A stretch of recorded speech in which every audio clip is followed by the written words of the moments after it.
Elle vieillit très vite. Son corps est si faible qu'elle ne peut plus rien faire. Tout ce qu'elle fait est de s'asseoir et se tenir debout toute la journée. Dorénavant, ce sont les enfants qui prennent soin de leurs parents. Ce sont eux qui travaillent et les parents restent à la maison. Leur mère a perdu espoir. Les voisins pensent qu'elle est une autre créature. Ils l'appellent la revenante. Et cette famille ne ressemble à aucune autre. Souvent, lorsque nous nous sentons brisés, nous avons tendance à nous concentrer sur tout ce qui ne va pas, au lieu de regarder aussi ce qu'il se passe bien. Même si vous ne pouvez que vous sentir reconnaissant d'être sorti du lit ce matin, c'est déjà pas mal. Étendre la gratitude envers la vie aide à apporter plus de bonté et de couleur sur notre chemin. Si vous vous concentrez sur tout ce qui va mal, devinez quoi? Vous vous attirez seulement plus de problèmes. Les études ont montré que la gratitude associée à de meilleures relations donne une meilleure santé, une attitude plus optimiste à propos de la vie et bien plus encore. Elle dit qu'elle s'est vue transformée en quelque chose d'autre dont elle ne peut dire ce que c'est. Cela a commencé quand ses pieds ont commencé à être si douloureux et elle a commencé à développer quelques blessures, puis a suivi tout son corps qui s'est métamorphosé à un rythme élevé, au point qu'elle a pensé qu'elle était une autre créature. Premièrement, j'ai souffert des pieds, puis j'ai développé des sortes de blessures. Je me suis dit, pourquoi ne pas visiter un hôpital? Alors j'y suis allé une première, ensuite une seconde fois. Pour la troisième fois, je n'avais plus d'argent. Peut-être que si j'avais eu assez d'argent, j'irais toujours à l'hôpital pour me faire soigner.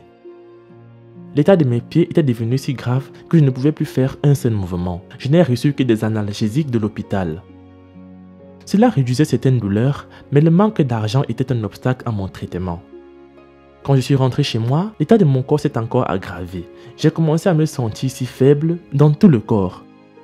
Mes bras n'étaient plus aussi forts qu'avant. Ensuite, mes cheveux sont également passés du noir au gris. Ma face était dorénavant rugueuse et ma peau n'était plus lisse comme avant. Et puis, j'ai commencé à perdre du poids. Je pouvais voir tout mon corps vieillir plus vite que la normale. Je ne pouvais même pas expliquer la transformation mystérieuse dont je faisais l'objet. Je suis devenu quelqu'un d'autre. Les gens qui me regardent peuvent penser que je suis très vieille. Je ressemble à une grand-mère de 80 ans. Je ne mange pas tous les aliments disponibles. Je ne me nourris que de bananes vertes. Le reste, c'est un gaspillage d'argent si on les achète pour moi. Mais même obtenir ces bananes vertes est un gros problème à cause de la pauvreté ici. Regardez là où je cuisine. Je n'ai même pas réussi à me construire une cuisine. Cela fait maintenant 4 ans que je souffre de cette maladie inhabituelle. Et depuis lors, j'ai arrêté de travailler et j'ai commencé à fréquenter des hôpitaux. Je suis devenu si faible qu'il m'est impossible de travailler. Beaucoup de gens qui me voient dans cette condition pensent que je suis morte, puis je suis revenue à la vie. Ils m'appellent la zombie. Ceux qui m'ont connu avant n'acceptent pas que je sois la même personne qu'ils aient connue il y a quelques années. Et il n'y a pas de bonne façon d'expliquer à tout le monde ce qui m'est arrivé. Certaines personnes pensent que c'est peut-être dû à la sorcellerie, au poison ou à un esprit maléfique. Mais ce que je sais, c'est que quelque chose s'est mal passé dans mon corps. Cette femme dit qu'elle s'est transformée rapidement et a perdu du poids d'une manière choquante. Elle n'arrive plus à réaliser une seule activité pour ses enfants. Elle ne peut plus cultiver, ce sur quoi toute la famille comptait auparavant. Tous les plans qu'elle avait faits pour ses enfants ont été ruinés et ils ont perdu espoir. Ce qu'elle fait, c'est dormir puis attendre de rendre son dernier souffle.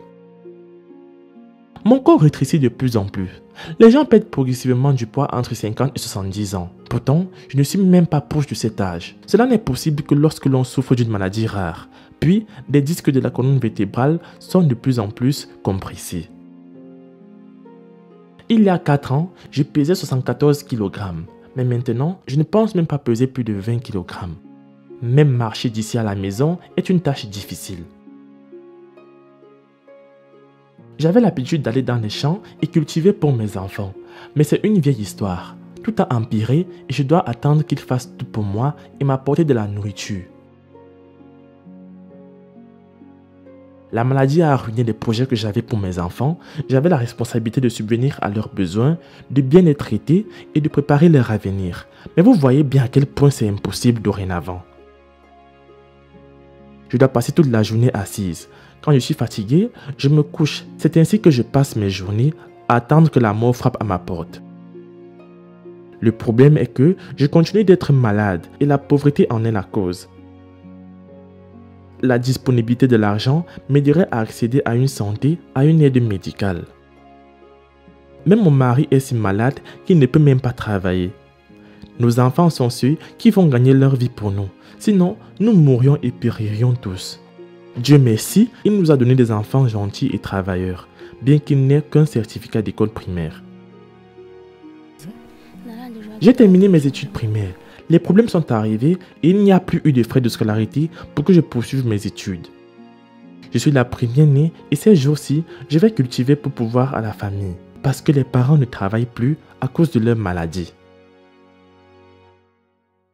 Plusieurs personnes pensent que je souffre du sida et d'autres pensent que c'est le cancer. Tous mes voisins m'ont abandonné, ils ne peuvent même pas partager quoi que ce soit avec moi. Ils pensent que ma maladie est contagieuse et qu'ils peuvent tous être contaminés. Certains d'entre eux ont même peur de me voir. Les jeunes enfants ici pensent que je peux leur manger et quand ils me voient, ils s'enfuient. Pour cette raison, je dois rester ici enfermé pour que les gens ne me voient pas et ne se moquent pas toujours de moi en disant que je suis un démon et tant d'autres choses négatives. J'ai perdu espoir tant de fois, voyant d'autres personnes aller travailler du lundi au samedi, pourtant je ne fais que dormir ici. Cela me fait vraiment me sentir sans valeur. D'autres se réveillent et vont travailler, puis gagnent leur vie. Ils cultivent, ils savent que dans une certaine période, ils récolteront la moisson. Mais qu'en est-il de moi ici, qui a du mal à être alimenté? Je ne suis pas content de la façon dont je vis. Depuis mon enfance, mes parents m'ont appris à travailler dur. Je n'ai jamais eu la mentalité paresseuse de ne pas travailler. Donc, chaque fois que je ne suis pas capable de travailler, j'ai l'impression qu'il y a quelque chose en moi qui ne fonctionne pas correctement.